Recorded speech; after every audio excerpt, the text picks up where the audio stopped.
Hi అండి, అందరికీ నమస్తే. నేను మీ సునీల్ మద్దాల. ఏంటంటే ఏదైతే విశాఖ ఎమ్మెల్సీ సీట్ గురించి ఒక బిగ్ బ్రేకింగ్ న్యూస్ అయితే కనుక మీకు చెప్పాలని డిసైడ్ అయ్యి వీడియో చేస్తానండి. నిజంగా బ్రేకింగ్ న్యూస్ అని అనాలి. ఎందుకంటే విశాఖ ఎమ్మెల్సీ సీటు గురించి చాలా తర్జన భర్జన అయితే జరుగుతుంది కూటమిలో. అది మాట వాస్తవం.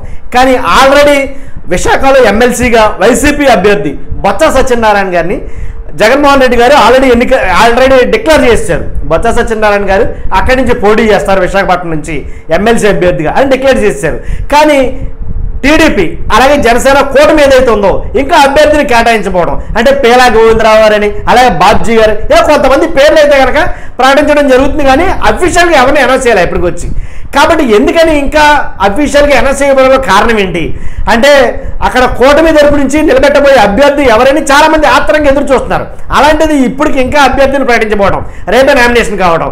కాబట్టి ఈ అన్ని విషయాలు ఎలా ఉన్నాయి కానీ కొన్ని వీడియోలు అయితే కనుక బయటకు వస్తున్నాయండి. ఎలా అంటే కనుక నేను రీసెంట్గా ఒక వీడియో చూసా.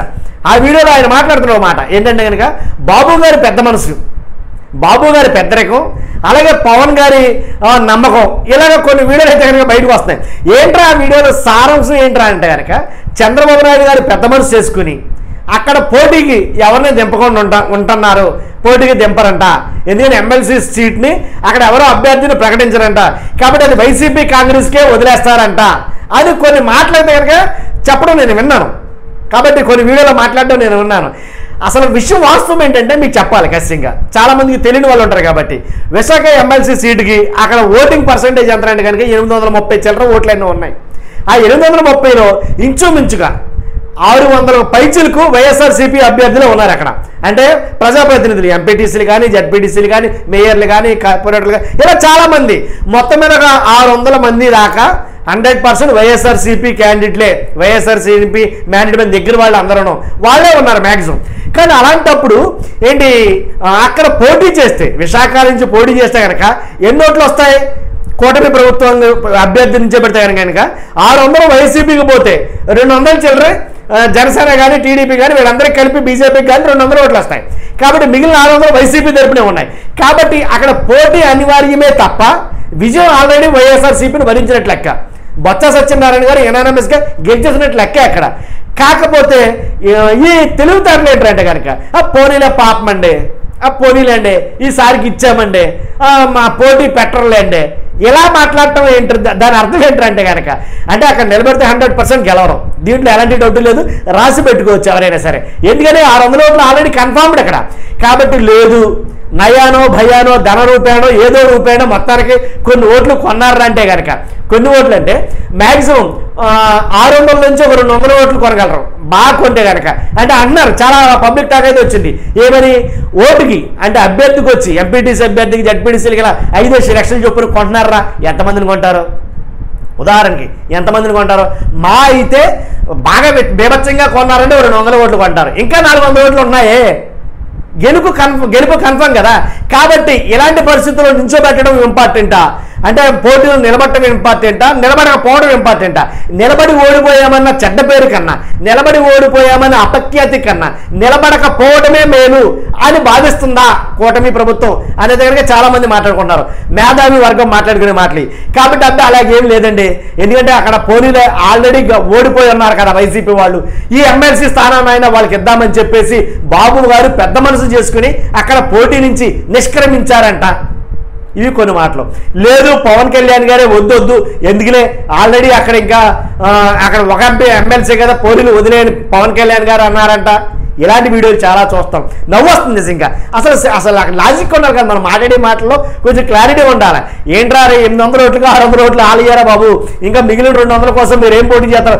ఎవరిని పెట్టినా సరే, దర్బాబుని పెట్టినా లేదా ఇంకెవరిని పెట్టినా లేదా పేలా గోవిందరావు గారిని పెట్టినా, బాబ్జీ గారిని పెట్టినా, ఎవరిని పెట్టినా కానీ మొత్తానికి ఆ స్థానంలో ఎవరిని నిలబెట్టినా ఓటమి ఖాయం. ఇంకో బ్రేకింగ్ న్యూస్ చెప్పమంటారా? చాలామంది అక్కడ నేను నుంచోనని చాలామంది అనుకుంటున్నారట. అనుకోకపోతే ఏమంటారు? ఓడిపోయే స్థానం ఆటోమేటిక్గా క్రిస్టల్ క్లియర్గా కనబడుతుంది అక్కడ ఓడిపోతామని తెలిసినప్పుడు ఏ అభ్యర్థి నుంచి ఉంటాడు అక్కడ నుంచోడు, దాంట్లో ఎలాంటి డౌట్ లేదు. కాబట్టి ఓడిపోతామని తెలిసినప్పుడు అక్కడ నుంచారు. కాబట్టి నేను నుంచానంటే నేను నుంచానంటున్నారు, బతుమలాడుతున్నారు అని కూడా బోగట్ట. నిజమండి, ఎందుకంటే నుంచోట్రా బాబు, నుంచోపోతే మొత్తం పరుగు పోద్ది అని అడుగుతున్నారు. కాబట్టి ఎవరినో నుంచోబెట్టడానికి అక్కడ సంసిద్ధత వ్యక్తం ఏదో రకంగా మొత్తాన్ని నించోవడానికి వాళ్ళ చేత ఒప్పించడానికి ప్రయత్నాలు అయితే జరుగుతున్నాయి. ఇప్పుడు వరకు జరిగింది అదే అని కొంతమంది మాట్లాడుకుంటారు. అబ్బాయి లేదు లేదు, అక్కడ నిలబడడానికి ఎవరు సాహసిస్తారు, ఎవరు సాహసించరు. ఎందుకంటే ఆల్రెడీ 650 చిల్లర ఓట్లు వైఎస్ఆర్సీపీకి ఉన్నాయి కదా. అన్ని ఓట్లు ఉన్నప్పుడు ఆటోమేటిక్గా నుంచున్నవాడు 100% ఓడిపోతాడని తెలిసి మరి ఎవరు నుంచుంటాడు, అది ఒక రకమైన వాదన వినిపిస్తుంది. మొత్తానికి ఎలాగైందండి, ఇదైతే పక్కా అనుకోవచ్చు. అంతేగాని పోనీలే పెద్ద రకం చేసుకుని, పెద్ద మనసు చేసుకుని, లేదా పెత్తందారులుగా ఏదో ఒకటి ఈ రకమైన మాటలుంటే కనుక కొంతమందికి లాజిక్ మిస్ అవుతున్నారేమో అని అంటే కొంచెం ఎటకారంగా అనిపించింది ఆ మాట తీరు నాకైతే కనుక. మరి మీకే అనిపించింది నాకైతే తెలియదు కానీ వాస్తవంగా అయితే కనుక. కాబట్టి ఎమ్మెల్సీ సీట్లో ఇన్ని ట్విస్టులు చోటు చేసుకుంటాయని అనుకోవాలా. ఒక ఎమ్మెల్సీని చాలా ప్రెస్టేజ్ ఇష్యూగా తీసుకున్నాయి ముందు. చాలామందిని కొందాం, చాలామందిని తీసుకొద్దాం అనుకుని ప్రయత్నాలు చేశారు, చాలా మందికి ఫలించలా. 3 కాబట్టి కొంతమందిని అంటే 10 మందో 12 మందిలో జనసేన తరపున అయితే కనుక లాగగలిగారు బలవంతంగా, అది మాత్రం కన్ఫర్మే. కానీ మిగిలిన ఓట్లన్నీ ఎలా వస్తారు రారు కదా, మొత్తం అందరూ అమ్ముడిపోయేవాళ్ళు ఉంటారు కదండి. నీతికి జాతికి నిలబడే వాళ్ళు కొంతమంది ఉంటారు, దాంట్లో ఎలాంటి డౌట్ లేదు. అందరూ డబ్బు కోసం కక్కుతుపడే రకాలు ఉండవు. కాబట్టి మాట మీద నిలబడే వాళ్ళు కొంతమంది ఉంటారు. ఎందుకంటే రేపొద్దున భవిష్యత్తులో మనుగడంటూ లేకుండా పోతుంది మనకి, మన గురించి చాలా చరిత్ర హీరులుగా మిగిలిపోతాం మనం అమ్ముడిపోతే అని అనుకున్న వాళ్ళు కొంతమంది ఉంటారు. కాబట్టి అలాంటి వాళ్ళు ఉంటే కనుక ఇంచుమించుగా వెళ్ళలేదు 450 చిల్లర వాళ్ళే ఉంటారు 100%. కాబట్టి అలాంటి వాళ్ళు ఉంటే కనుక 100% అక్కడ ఎమ్మెల్సీ స్థానం వైఎస్ఆర్సీపీదే గెలుపు, ఎలాంటి డౌట్ లేదు.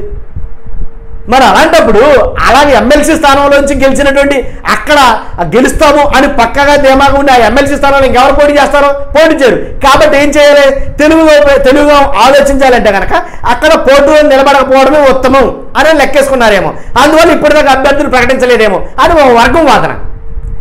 కాబట్టి తెలివైన వాళ్ళు ఏం చేస్తారు, నీట్గా సైలెంట్గా పక్కకుండడం బెటరు. కాబట్టి ఇంకా అక్కడ పోటీ చేయడం అనవసరం అనేది కనుక ఒక ఆలోచనకు వచ్చి, ఒక అండర్స్టాండింగ్ వచ్చి, కాబట్టి అక్కడి నుంచి నించోకుండా అక్కడ ఆగిపోవడం బెటర్ అని అందువల్ల అభ్యర్థులు ప్రకటించలేదు అనేది కానీ కొంతమంది మాట్లాడుకుంటారు. నిజమై ఉండొచ్చు నాకు తెలిసి కూడా బహుశా, ఎందుకంటే 600 ఓట్లు ఆల్రెడీ జోబులో పడిపోయినట్టే అక్కడ. కాబట్టి 600లోంచి వెళ్ళలేదన్నా సరే మా పోతే ఒక 50 పోతాయి, అలాగైనా గెలుపు ఖాయమే కదా. కాబట్టి అంతేగాని పెద్ద రకమో లేకపోతే పెత్తందారితనమో కాదండి అక్కడ. వాస్తవంగా అయితే కనుక అక్కడ గెలవం, దాంట్లో ఎలాంటి అక్కడ మనం గెలవమని తెలిసినప్పుడు ఏం చేస్తాం, పోటీ చెయ్యం, సింపుల్.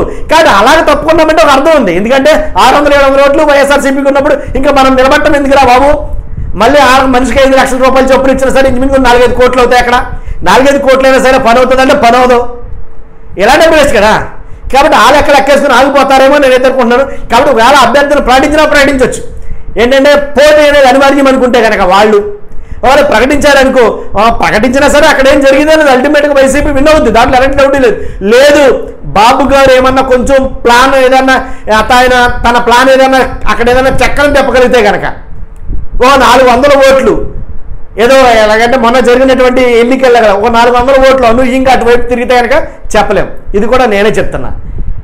కాబట్టి చూస్తున్నా మీరు అందరూ కూడా మర్చిపోవద్దు, 100% విశాఖ ఎమ్మెల్సీ ఓట్లలో ఏదైతే జరుగుతున్నాయో ఆ అభ్యర్థిని ఎంపిక చేసే విషయంలో నిజంగా బాబు గారు పెద్ద మనసు చేసుకుని, చంద్రబాబు నాయుడు గారు పెద్ద మనసు చేసుకుని అక్కడ పోటీ ఎందుకులే, ఆ ఒక్క ఎమ్మెల్సీ సీట్ అయినా విశాఖపట్నం ఉంది వైఎస్ఆర్సీపీకి వదిలేద్దాం అని అనుకుంటున్నారంటారా? లేదు, అక్కడ మనం గెలవం, ఎవరి నుంచో పెట్టినా గెలవం, ఓడిపోతాం, కాబట్టి అక్కడ మనం నిలబట్టమే బెస్ట్ అని అనుకుంటున్నారంటారా? మీ అభిప్రాయం ఏంటో నేను తెలుసుకోవాలనుకున్నాను ఖచ్చితంగా. కాబట్టి మీ అమూల్యమైన అభిప్రాయాన్ని ఖచ్చితంగా కామెంట్ రూపంలో తెలియజేసి మీ అభిప్రాయం తెలియజేసి నాతో పాటు నలుగురు చదువుతారు. పక్కగా మన ఛానల్ని సబ్స్క్రైబ్ చేసుకోండి, నాకు మోటివేషన్గా ఉంటుంది, ఒక లైక్ అయితే చేయండి. 100% వీడియోని ఎండ్ వరకు చూసి మీ అమూల్యమైన అభిప్రాయాన్ని ఖచ్చితంగా కామెంట్ రూపంలో తెలియజేయండి. విశాఖ ఎమ్మెల్సీ స్థానంలో జరిగే ఈ తంతు గురించి మీ అభిప్రాయం తెలియజేయండి.